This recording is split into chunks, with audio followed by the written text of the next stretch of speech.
worth 1 million Oh my God! international product na balik na para instant cash. 1 million. Oh my God! Woo! Wala, habis mo naman yung Hey, iba. bata! May bahay ka na, Ben! Bata, balato. Uy, Ben na lang ang wala! Deserve mo yan! Deserve mo yan! Pares naman dyan!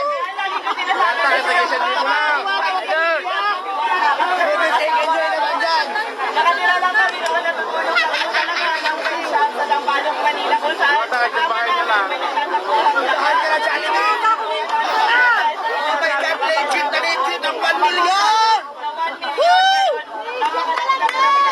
Saka yung bahay, bagong-bago, grabe!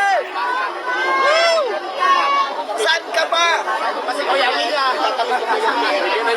Pusbar na tayo! Kasi alam niyo guys, sa pagpapare, sa totoo lang.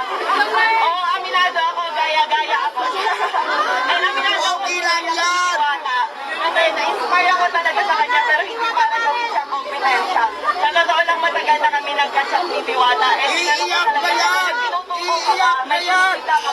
Kasi talagang na-inspire ako sa kanya. Matagal na Grabe! Ang laki mo, kapulyo. kaya tagal pa ko, nagka-idea ako sa kanya na pwede pala yun, Captain. First, ganyan, tapos ganyan. Ang dami namin namibigyan ng Legit trabaho. yung 1 million kitang-kita namin! Woo! Sa amin naman, nasa 50, nasa 50, nasa 100. Napakaraming pamilya po yung nabano naming dalawa. Pero sa totoo lang guys, sa pagpapares na yan, wala po kaming kinikita talaga. Kaya Pumunta kami doon! kung kumikita ba siya, kung magkano na ba ipon niya, kumikita ba talaga siya. So sabi niya sa akin, sinanong ko kung milyon na makinita mo kasi sa dami ng tao. Hindi raw malayo pa, pero ngayon instant milyonaryo ka. Hala! Wata, milyonaryo ka Tears na! of joy na! Idol, grabe! Legit talaga. Nagkakahalaga lang po ng 5 million yan.